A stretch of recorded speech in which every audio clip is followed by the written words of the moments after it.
देखिए, आज जिस चीज़ पे हम बात करने जा रहे हैं, जिस शख्स पे बातचीत करने जा रहे हैं, वो उस पर बहुत सी पॉलिटिकल बातचीत होती रही है, बहुत पहले से। लेकिन आज हम उसके भीतर के परिवार की बात करने जा रहे हैं। उसके एक भीतर एक परिवार रहता था, उसकी बात करेंगे पंडित जवाहरलाल नेहरू की। पंडित जवाहरलाल नेहरू को देश के पहले प्रधानमंत्री के रूप में सब जानते हैं, आज़ादी के आंदोलन में उन्हें सब जानते हैं। ये भी जानते हैं कि वो जेल में कितने लंबे वक़्त तक की रहे, तकरीबन 10 साल जेल में वो रहे। तमाम ज़्यादतियाँ सही अंग्रेज़ों की, ये सब पे बहुत बातचीत हुई है। लेकिन पंडित जवाहरलाल नेहरू के बीच में, उनके अंदर एक परिवार रहता था, आज हम उसकी बातचीत करेंगे। जिसमें कोई भी ऐसी पॉलिटिकल बातचीत नहीं होगी, क्योंकि उस सारी चीज़ों पे बहुत बातचीत हो चुकी है।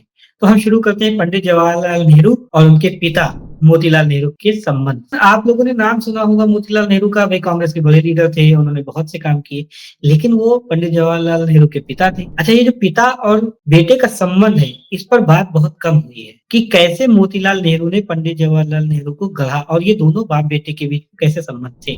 अगर इसे समझना हो तो पहले मोतीलाल नेहरू जी को समझिए कि भई उनकी पॉलिटिकल सोच बहुत अलग थी और वो बहुत भई अच्छी ज़िंदगी जी रहे थे, बहुत जाने-माने वकील थे और बहुत खर्च करने के माहिर थे। उनमें राजसी स्वभाव था, राजा जैसी ज़िंदगी जीना चाहते थे, इसीलिए उन्होंने इलाहाबाद में इतना बड़ा आनंद भवन लिया और पंडित जवाहरलाल नेहरू को लेकर के इतने ज़्यादा वो थे कि भई इस लड़के को भी ऐसे ही बनाना है उन्हें। उन्होंने इनके लिए ट्यूशन के लिए सोचिए एनी बेसेंट को रख रखा था। एनी बेसेंट पंडित जवाहरलाल नेहरू को बचपन में पढ़ाती थी और मोतीलाल नेहरू पूरी तरीके से चाहते थे कि वो उनके ही जो वो सोचते हैं, जो एक ख़्याल है, इसी अंदाज़ में नेहरू बड़े हों, इसके लिए उन्हें बाहर पढ़ने भेजा। लेकिन जब नेहरू पढ़ कर के लौटे तो मोतीलाल नेहरू का ये मन में था कि भई ये जो लड़का बाहर पढ़ के आया है, ये इनके जो ख़्याल हैं, इसको आगे बढ़ाएगा, लेकिन वो उनके ठीक उल्टा निकला। मोतीलाल नेहरू के सोच के बिल्कुल ठीक उल्टे जवाहरलाल नेहरू, वो बिल्कुल प्रोग्रेसिव सोच के थे, वो सब चीज़ों को भई नए बदलाव को बहुत लेना चाहते थे, नए बदलावों की बहुत कदर करते थे। अब यहाँ से टशन शुरू होता है बाप और बेटे में। मोतीलाल नेहरू बिल्कुल अलग ख़्याल के और पंडित जवाहरलाल नेहरू बिल्कुल अलग ख़्याल के। यहाँ से जो हम लोगों को सीखना है कि बाप-बेटे के बीच में जब इस तरह की चीज़ें आती हैं, तो किसको झुकना चाहिए? क्या बेटे को झुक जाना चाहिए या बाप को झुक जाना चाहिए? दोनों के रिश्ते ने इस देश को बताया सही रास्ते की तरफ झुक जाना चाहिए। वो फिर चाहे बेटे का रास्ता हो, चाहे पिता का रास्ता हो। मोतीलाल नेहरू ने भई पंडित जवाहरलाल नेहरू से बहुत बहस हुई, बहुत ही तरह बहसें हुई, बहुत रास्तों पे बहुत भई उनकी सोच पे बहुत वो हुआ। लेकिन क्या हुआ जब देखा पंडित जवाहरलाल नेहरू का थोड़ा झुकाव महात्मा गांधी की तरफ है, तो मोतीलाल नेहरू भी गांधी जी को समझने लगे। अब ये वही जगह थी जहाँ पर आकर के देखिए बाप ने बदला अपने को बेटे के हिसाब से। प्रोग्रेसिव सोच को अपने अंदर लाना एक बहुत बड़ी चैलेंज था, जो मोतीलाल नेहरू ने करके दिखाया और उन्होंने ये क्यों किया? जब गांधी जी से मिले और नेहरू की समझ में आई कि ये जो उनका बेटा है, ये बहुत आगे की सोच सोच रखता है, इसके लिए देश और लोगों के लिए बहुत एक अलग तरह का विचार है, तो बाप बदल गया। मोतीलाल नेहरू ने अपने बेटे का रास्ता अपना लिया। ये जो नेहरू रिपोर्ट लोग बहुत मशहूर हुई भाई, इसे कह सकते हैं आप आज़ादी से पहले का जो हमारा संविधान था एक तरीके का, वो नेहरू रिपोर्ट में थी। उसमें बाप-बेटे की जुगलबंदी दिखाई देती है, कि कैसे बाप जो है वो भई पुरानी चीज़ों को तो सँभाल रहे हैं, संगठन की समझ बहुत अच्छी थी मोतीलाल जी को, लेकिन नेहरू के नए ख़्याल, नए आइडियाज़ की बहुत इज़्ज़त कर रहे हैं। तो ये जो दोनों बाप-बेटे थे, इन्होंने थोड़ा भई नेहरू जी ने भी अपने में बदला कि अपने पिताजी से सीखा कि भई संगठन को कैसे समझा, लोगों को कैसे अहमियत दी जाती है ख़ास करके और लोगों को जमा कैसे किया जाता है। क्योंकि मोतीलाल जी तो इस सब चीज़ में बहुत माहिर थे। लोगों को इकट्ठा करना, उनके शौक भी पूरे करना और उनको एक साथ लेके चलना। मोतीलाल जी ने तो पूरा परिवार एक साथ लेकर के चला। तो नेहरू ने उनसे ये सीखा। सौरभ रानी बहुत धार्मिक एक महिला थी और बहुत ज़्यादा कायदे-कानून को मानने वाली परिवार की, जो कि मोतीलाल जी उतना नहीं मानते थे, लेकिन पंडित जवाहरलाल नेहरू तो बिल्कुल ही नहीं मानते थे। लेकिन माँ ने उनके अंदर संवेदना भरी। माँ ने नेहरू को सिखाया कि कैसे लोगों के दिल को दर्द को समझा जाता है। कैसे इस ये जो भई पंडित मोतीलाल नेहरू के घर में तो बहुत से लोग आते थे, लेकिन माँ ने ये सिखाया आए हुए लोगों की इज़्ज़त कैसे की जाए, उनका ख़्याल कैसे रखा जाए। ये सारी चीज़ें स्वरूप रानी उन्हें सिखा रही थी और खुद नेहरू लिखते हैं कि मेरे अंदर जो संवेदना का बीज आया है, मुझे जो लोगों को लेकर के हमदर्दी लगती है, वो मुझे मेरी माँ से आई है। और पिता से मैंने संगठन सीखा, पिता से मैंने लोगों को बात करना सीखा, लोगों को इकट्ठे करना सीखा और एक राजनीतिक विचारधारा सीखी। यानी एक तरीके से जो पॉलिटिकल थॉट है, वो हमने पिता से अपनाए मतलब तेज़ करना सीखा और माँ से उन्हें संवेदनशील बनाना सीखा। जो दूसरी औरत और तीसरा फर्द यानी तीसरा इंसान, वो है कमला नेहरू, उनकी पत्नी। कमला नेहरू को लेकर के बहुत से ये रहे हैं मसले कि भई पंडित जी से उनकी बनती नहीं थी। लोग ये नहीं समझते हैं कि बनना तो अलग बात है कि बनना नहीं बनने का तो फैसला हम क्या करेंगे। मसला ये है कि पंडित नेहरू ने अपनी बीवी से क्या सीखा, अपनी पत्नी कमला नेहरू से क्या सीखा? कहते हैं जब मेरी शादी हुई, तो क्योंकि वो तो परिवार की महिला थी, उनको लोगों को लेके चलना और लोगों मतलब जो घरेलू काम होते हैं, उसमें उनकी बड़ी दिलचस्पी थी और हमारा सोच पॉलिटिकल थी, हम दुनिया जहान की बातचीत करते थे, तो हमारा बहुत मिसमैच था। यानी पत्नी हमारी अलग सोचती थी और हम अलग सोचते थे। लेकिन इसमें पत्नी की कोई गलती नहीं थी, ये मेरी गलती थी। कि मैं नहीं सोच पा रहा था कमला की तरीके से, वो तो मेरा कमला का साथ जब हुआ और मैंने बहुत गौर से देखा कि कमला को तो लोगों को लेके चलने की आदत है, कमला को पूरे परिवार को संगठित करने की ताकत है, कमला हर एक के दिल में सीधे आहट देती है। तो मैंने कमला से सीखा कि लोगों के दिल में जगह बनाने के लिए आपको ऐसा करना होगा। और जिनको लगता है कि पंडित जवाहरलाल नेहरू और कमला नेहरू के बीच में भई पंडित जी ने कम वक़्त दिया, ये देखिए ये एक पॉलिटिकल आदमी ये उनकी बहन ने भी लिखा कि भई राजनीति उनके जीवन में ज़्यादा आ गई थी, इसलिए क्या था परिवार थोड़ा-सा छूट रहा था। लेकिन जब उनकी पत्नी बीमार पड़ी, जेल से जब वो आए उन्होंने देखा उसको, उनका बिल्कुल चेहरा उतरा हुआ, तो कहने लगे मेरी भी जब मैंने कमला को देखा कमज़ोर, परेशान, तो मेरा दिल बिल्कुल कट के रह गया कि ये इतनी अच्छी औरत इतनी बीमार हो गई, इतनी कमज़ोर हो गई सिर्फ़ मेरी लापरवाही में कि मैं इनका ख़्याल नहीं रख पाया। तो गांधी जी से मशविरा करके वो उनको स्विट्ज़रलैंड भेजते हैं इलाज के लिए, फिर बाद में खुद चले जाते हैं उनकी सेवा के लिए। तो वहाँ वो उनकी सेवा करते हुए जब लिखते हैं कि मैंने अपनी पत्नी की सेवा की और मैंने तब कमला को समझने की कोशिश की। क्योंकि कमला संगठन के काम में और मोतीलाल जी और नेहरू जी के साथ काम लगातार कर रही थी, लेकिन जब वो बीमारी की हालत में बिस्तर पर थीं और इन्होंने इंदिरा गांधी को भी बुला लिया था अपने साथ इलाज के कि ताकि तुम भी माँ के साथ रह लो, भई बीमार है। तो क्या था कि नहीं जब मैं उससे बात करता था कमला से, तो मुझे समझ में आता था कि इसमें कितनी संगठन की ताकत है और ये लोगों को कैसे जोड़ करके चल सकती है। और इसने हमें सिखा दिया कि लोगों में संवेदना, लोगों की सेवा करना, लोगों की एक-एक आदमी की अहमियत, छोटे-छोटे आदमी की भी अहमियत करना, मैंने कमला से सीखा। फिर उनके जीवन में एक उनकी बहन 11 साल छोटी, विजय लक्ष्मी पंडित। सोचिए उन भाई-बहन, भाई कितने विचारों का खुला, तो बहन भी वैसी खुली। तो बहन ने एक अपनी शादी के लिए भई एक लड़का पसंद कर लिया। रतन जी से बाद में उनकी शादी भी हुई रतन जी पंडित से, जिसे वो विजय लक्ष्मी पंडित कहलाईं। पंडित जी इसके खिलाफ थे नेहरू जी। नेहरू जी को वो पसंद नहीं थे।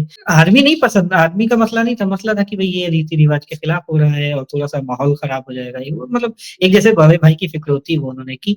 लेकिन जब बहन ने उनके कह दिया कि मैं करूँगी तो पंडित जी ने कोई एतराज़ नहीं। फिर कोई वो नहीं, जब आपने तय कर लिया तो हम आपके साथ हैं। विजय लक्ष्मी पंडित ने पंडित नेहरू से खुद बहसें की और बहुत मतलब उनके विचार के खिलाफ जाती थी बहुत बार और पंडित जी मुस्कुरा करके मना भी करते थे, लेकिन जब वो ज़िद करती तो मान भी जाते थे। तो अपनी बहन के साथ उनका एक रवैया ये था। दूसरी उनकी बहन थी कृष्णा हठी सिंह। उन्होंने राजा हठी सिंह से भई उनको इश्क हुआ तो उनसे शादी के लिए कहा। फिर पंडित जी ने वहाँ एतराज़ किया कि भई वो तो राजा हैं गुजरात के और तुम्हारे हमारे उनके हमारे ख़्याल मिलते नहीं हैं, तो ये शादी ठीक नहीं रहेगी। लेकिन जब कृष्णा हठी सिंह ने कहा कि नहीं हम ये करना चाहते हैं, तो उन्होंने जानते क्या कहते थे, अब मेरी बहन ने अपने लिए फैसला किया और अच्छा फैसला किया। और उसने क्योंकि मुझे नहीं पसंद, लेकिन उसने अपने फैसले के लिए लड़ना सीखा और उसे पूरा करना सीखा। मेरे लिए ये बहुत इज़्ज़त की बात है। आप सोचिए दोनों बहनों ने अपनी मर्ज़ी से शादी की, अपनी पसंद से शादी की। नेहरू जो बहुत खुले विचार, बहुत प्रोग्रेसिव माइंडसेट के थे, उनका अपनी बीवी उनकी जो थी वो उनकी प्रेमिका नहीं थी कमला नेहरू, लेकिन अपने दोनों बहनों की शादी उन्होंने की। देखिए इतराज़ जैसे होता है कि भई कोई एक रिश्ता आया, तो उसमें एक इतराज़ बड़े भाई के तरीके से होगा कि भई ये तुम कहाँ कर रही हो, कैसा आदमी है, हमें नहीं समझ में आ रहा है। लेकिन कई बार उनको भई जब कन्विंस किया गया, उन्हें समझ में आ गया। तो इतराज़ पे बहुत नहीं टिकना चाहिए, इतराज़ तो किसी को भी होगा, लेकिन मान जाना सबसे बड़ी चीज़ है। कृष्णा हठी सिंह के हस्बैंड जो हठी सिंह थे, उनको भई इज़्ज़त से मान लेना कि हाँ, ये हमारी बहन के पति हैं और हम अपने बहन के रिश्ते को बहुत इज़्ज़त देना। विजय लक्ष्मी पंडित के जो पति थे रतन जी पंडित, उनको भी इज़्ज़त से अपना बहनोई मान लेना और उनको बहुत इज़्ज़त देना, ये दोनों काम नेहरू ने किए। तो नेहरू के भीतर का ये जो परिवार था, अब आप देखिए उसमें एक उनकी बेटी है, इंदिरा गांधी, जिसको वो जेल के अंदर रह करके परवरिश कर रहे हैं, लेटर लिख-लिख करके बता रहे हैं। वो क्यों बता रहे हैं? क्योंकि जो पिताजी ने मोतीलाल नेहरू ने पंडित जवाहरलाल नेहरू को खत लिख-लिख कर पंडित जवाहरलाल नेहरू ने एक औलाद की तरह नहीं पाला था नेहरू को, एक इंस्टीट्यूट की तरह पाला था। उनके लिए अच्छे टीचर रखे, उनको बाहर पढ़ने भेजा, उनको लगातार बताते थे कि कैसे तुमको जीवन यापन करना है, कैसे तुमको लोगों को जोड़ना है, कैसे संगठन खड़े करने हैं, ये सब पंडित मोतीलाल नेहरू, पंडित जवाहरलाल नेहरू को बताते थे। वही वो चीज़ क्या करते थे, जेल में बैठ कर के उन्होंने अपनी बेटी के लिए लिखना शुरू किया, जो ग्लिम्पसेस ऑफ वर्ल्ड हिस्ट्री जैसी किताब बन गई और फादर लेटर टू डॉटर बन गई, वो बहुत मशहूर किताब हुई। मतलब इंदिरा गांधी को जो पत्र लिखे वो आज की तारीख में पढ़ाए जा रहे हैं, पूरी दुनिया उसे पढ़ रही है, कि कैसे एक बाप अपनी बेटी की परवरिश करता है लिख-लिख करके। वो उनको दुनिया जहान की चीज़ें बताते थे और उनके सवाल भी लेते थे। अब आप इनके जीवन में एक और फिर इसके बाद इस बेटी के बाद एक इनका दामाद आता है। दामाद से भी इनका इख्तिलाफात होता है, यानी एक झगड़ा होता है, एक उनको नापसंद करते हैं फिरोज़ गांधी को। फिरोज़ गांधी, अब लोग कहते हैं गांधी कैसे भई, उनका कोई गांधी जी से रिश्ता नहीं था। फिरोज़ गांधी का खुद का महात्मा गांधी से रिश्ता था और उन्होंने अपने महात्मा गांधी के कारण अपने में गांधी लगाया और पहले ही लगा चुके थे फिरोज़ गांधी। लेकिन क्या था कि भई उनसे भी एक झगड़ा, वो तो इंटेलेक्चुअल बहुत बड़े थे, बहुत काबिल थे और नेहरू की आलोचना पार्लियामेंट के अंदर करते थे फिरोज़ गांधी। और नेहरू मुस्कुरा करके भई उस आलोचना को बर्दाश्त करते थे। कई बार तो उनके कैबिनेट के ऊपर उन्होंने बड़े ऐसे आरोप लगाए जो बहुत असहज करने वाले थे, विपक्ष चौड़ बैठता। लेकिन नेहरू जी उसको सुनते और ये कहते कि फिरोज़ में देखिए सब कुछ हम उसका वो कर सकते हैं, हम उसके विरोध में जा सकते हैं, लेकिन फिरोज़ में जो ईमानदारी है और जो बात कहने का सलीका है बिल्कुल सीधे खड़ी बात कहने का, वो मुझे बहुत मुतासिर करता है। तो इस पूरे सिनेरियो में आप देखिए, मोतीलाल नेहरू के साथ उनके संबंध बाप-बेटे के, स्वरूप रानी के साथ उनके संबंध माँ-बेटे के, कमला नेहरू के साथ उनके संबंध पति और पत्नी के, कृष्णा हठी सिंह के साथ उनके भाई-बहन के संबंध, विजय लक्ष्मी पंडित के साथ उनके भाई-बहन के संबंध, इंदिरा गांधी के साथ उनके पिता-पुत्री के संबंध और फिरोज गांधी के साथ दामाद और ससुर के संबंध। आप अगर इसमें देखें तो इसमें एक केंद्र है पंडित जवाहरलाल नेहरू, जिससे सारे रिश्ते सींचे जा रहे हैं, सारी चीज़ों में एक कम्युनिकेशन चल रहा है। सोचिए वो आदमी जब बाहर इंग्लैंड में रहता थे, तो अपनी दोनों बहनों कृष्णा को और विजया को दोनों को खत लिखते थे अलग-अलग और उन्हें समझाते थे कि देखो ये इंग्लैंड ऐसा है, यहाँ लोग ऐसा सोचते हैं, यहाँ ये पढ़ना चाहिए, तुम्हें किताबें भी लिख-लिख करके भेजते थे। हालाँकि मोतीलाल नेहरू ने उनको भी बहुत आगे तक पढ़ाया। लेकिन भाई का फर्ज था, तो भाई क्या करता था किताबों के नाम देना, लेखकों के नाम देना, अपनी मुलाकातों को बताना और ये कहना कि भई तुम सोचिए विजया से उन्होंने कहा कि तुम एक औरत हो, लेकिन औरत होना कोई ये नहीं, औरत होना एक ज़िम्मेदारी है। वो ज़िम्मेदारी क्या है? ज़िम्मेदारी है एक सोच, जो तुम सोचती हो उसे ज़मीन में उतार दो, क्योंकि ये तुम ही सोच सकती हो। अपनी बहनों को इतना ज़्यादा प्रोग्रेसिव सोच देना और फिर जब पिताजी भई उनके जो मोतीलाल जी खत्म हो गए, तो उसके बाद उस पूरे परिवार में स्वरूप रानी, कमला और विजया, कृष्णा और इंदिरा, इन सारे बीच में वो आदमी थे, वो इकलौते उनके घर के आदमी थे, जो सारे रिश्तों को लेके चल रहे थे। सबको फ़ीड कर रहे थे, सबको बता रहे थे कि भई तुमको ऐसे रहना है, ऐसे रहना है और उसका नतीजा क्या निकला कि विजया पंडित की सोच इतनी वैश्विक हो गई कि पूरी दुनिया ने उन्हें सैल्यूट किया। उनको यूनाइटेड नेशन तक में रखा गया और वो एम्बेसडर भी रहीं, उन्होंने भारत को रिप्रेज़ेंट किया। कृष्णा हट्टी सिंह ने पॉलिटिक्स से खुद को कभी जोड़ा ही नहीं, उन्होंने हटा लिया, लेकिन उन्होंने किताबें लिखी और वो किताबें बहुत मशहूर हुईं। अपने परिवार पे लिखी और नो रिग्रेट जैसी किताबें जो उनकी हैं बहुत मशहूर हैं कि कृष्णा हट्टी सिंह की। और इंदिरा गांधी को तो उन्होंने जो ट्रेनिंग दी थी और ये कहा था इंदिरा हमारा विस्तार है और इंदिरा ने उनके उस काम को जो उन्होंने सोचा था करके अच्छा इस परिवार की एक और खासियत थी, सब एक-दूसरे की आलोचना करते थे। पंडित जवाहरलाल नेहरू अपने पिताजी मोतीलाल की आलोचना करते। ठीक है, पंडित जवाहरलाल नेहरू की आलोचना उनकी बहन करती, विजया और कृष्णा दोनों। उनका खुद का दामाद करता फिरोज़ गांधी, ठीक है? उनकी खुद की बेटी कई बार उनके मुखालिफ होती चीज़ों में। लेकिन ये सब में क्या एक अच्छाई थी कि परिवार में हर आदमी अपनी सोच रख सकता है, हर आदमी अपने ख़्याल का ज़िंदगी बुन सकता है, हर आदमी को अपना ख़्याल का इज़हार करना चाहिए मतलब अपनी बात कह देने का हक है और उसपे किसी को नाराज़ नहीं होना चाहिए, उसपे किसी को उखड़ना नहीं चाहिए, किसी को कोई सज़ाएँ नहीं देनी चाहिए। ये पंडित जवाहरलाल नेहरू के उस परिवार से आया। सोचिए जिसको मोतीलाल नेहरू ने आनंद भवन जैसा एक घर दिया और उसने अपने बेटे को सोचा कि भई यहाँ राजा की तरह रहेगा मेरा बेटा। उनका बेटा वो अपने पिता को ऐसे मुतासिर करता है कि वो आनंद भवन स्वराज भवन में बदल जाता है। मतलब बाप अपने बेटे के लिए जो सपनों का एक घर बनाता है आनंद भवन, उसे इस मार्ग पे चल के गांधी मार्ग पे चलते हुए स्वराज भवन में बदल देता है। सबके लिए दरवाजे खुल जाते हैं, सब वहाँ दावतें होने लग जाती हैं और कांग्रेस के कार्यकर्ता रहने लग जाते हैं। और वही जो बेटा अपने बाप को बदलता है, उसी की बेटी उस स्वराज्य भवन को और उस आनंद भवन को इस देश को दे देती है। आज की तारीख में गांधी परिवार के पास अपना कोई घर नहीं रह गया। उन्होंने वो घर दे दिया, देश को समर्पित कर दिया आनंद भवन। तो ये पूरे परिवार का एक खाका था। हम इसमें राजनीति की हम बातचीत नहीं कर रहे थे, हम ये आपसे करना चाहते थे कि देखिए एक परिवार में एक होता है केंद्र और उस केंद्र की ऐसी ज़िम्मेदारी होती है कि वो तमाम चीज़ों को बर्दाश्त करता है। वो तमाम मुखालफत को बर्दाश्त करता है।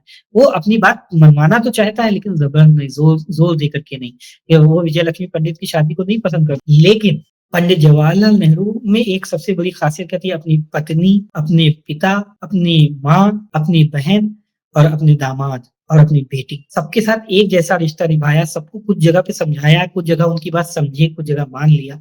और इसी तरीके से ये देश का जो लोग कहते हैं ना, ये गांधी नेहरू परिवार बहुत कुछ उसने पाया, बहुत कुछ किया, उन्होंने उनका सैक्रिफाइस नहीं देखा। उन्होंने ये नहीं देखा ये पूरा परिवार जेल में रहा। कोई ऐसा इनके घर का कोई भी ऐसा फर्द नहीं था जो जेल। अब सोचिए जब पंडित जवाहरलाल नेहरू जेल में होते थे, तो उनकी बहन विजया उनके लिखे खतों को कांग्रेस की सभाओं में पढ़ती थी, ठीक है? उनकी बहन कृष्णा उनके विचारों को बताती थी, वो ये कहना चाह रहे हैं, ये कहना चाह रहे हैं, उन्होंने ये कहा। और ये अपनी बहनों को खत लिख करके बताते थे कि तुमको ये सोचना है, ये पढ़ाई करो, ये इससे तुम्हारा दिमाग खुलेगा, इससे तुम आगे सोच पाओगे। अपनी बेटी के लिए जो खत लिखे वो तो पूरी दुनिया में मशहूर हो गए। मोतीलाल नेहरू के लिखे पत्र पंडित जवाहरलाल नेहरू के नाम ज़रूर पढ़िए। पंडित जवाहरलाल नेहरू के अपने बहनों के नाम पत्र पढ़िए, अपनी बेटी के नाम पत्र पढ़िए, अपने दामाद से कम्युनिकेशन पढ़िए।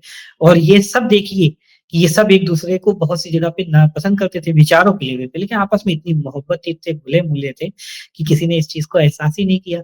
वो विचारों में ज़रूर मुखालफत रखते थे कि हमको आपकी बात नहीं पसंद, लेकिन आपसे नफ़रत थोड़ी नहीं थी। आप तो हमारे भाई हैं, आप तो हमारे माँ हैं, आप तो हमारे पिता हैं, आप तो हमारी बेटी हैं। ये जो संबंध था, आप तो हमारे दामाद हैं, इसकी जो इज़्ज़त थी, ये सारी पंडित जवाहरलाल नेहरू ने करके दिखाई। हमारा एक इस बातचीत करने का एक मकसद ये भी था इस वक़्त कि हम पंडित जवाहरलाल नेहरू को देश के पहले प्रधानमंत्री, कांग्रेस के एक अध्यक्ष या एक लेखक या इस एक पत्रकार, और ये भी नहीं हम उनको एक स्टेट्समैन की तरीके से नहीं, हम पंडित जवाहरलाल नेहरू को एक फैमिली मैन की तरीके से आपके सामने रखना चाहते थे कि उसने परिवार को एक रखा, परिवार को जोड़ा, परिवार को आज़ादी दी।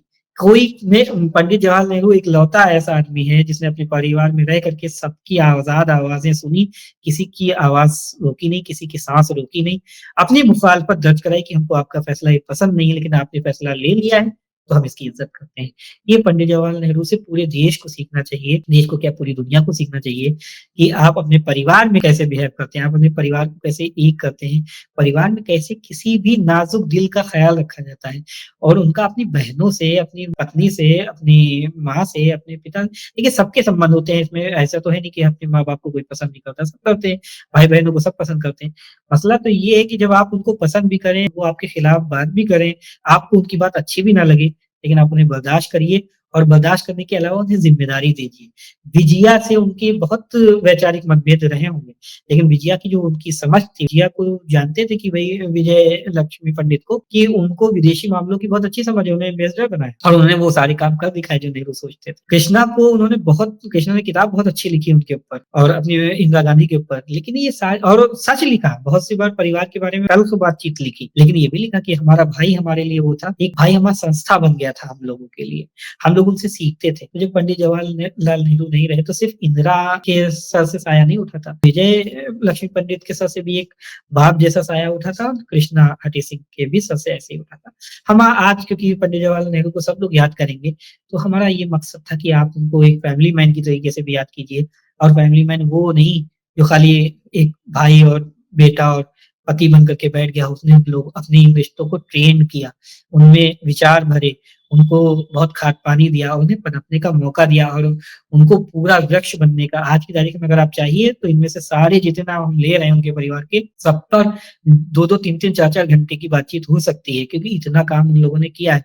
अब एक किस्से के साथ हम बात खत्म करेंगे कि देखिए बाप-बेटा जो मोतीलाल नेहरू थे, नेहरू को पंडित जवाहरलाल नेहरू के रास्तों को तो वो देखते थे और बहुत बार प्रोत्साहित करते थे, लेकिन डर भी लगता था उन्हें। हुआ क्या कि एक बार मोतीलाल नेहरू की मुलाकात महात्मा गांधी से हुई, तो कहने लगे आप गांधी जी बहुत जल्दी इस देश में जुकाम खत्म कर देंगे, यानी नज़ला जुकाम जो होता है कोल्ड, इसको आप खत्म कर देंगे। अब गांधी जी हैरत की तरफ मोतीलाल जी की तरफ देखने लगे, भई आप क्या कह रहे हैं? कैसे जुकाम खत्म हो जाएगा? कहने अरे ये जो आपने खादी का रुमाल बनाया है, इससे तो नाक पोंछते-पोंछते किसी दिन नेहरू की नाक ही खत्म हो जाएगी। जब नाक खत्म हो जाएगी तो कहेगा जुकाम। मतलब खादी के कपड़े से जब नेहरू नाक पोंछते थे, नाक सुर्ख लाल हो जाती थी।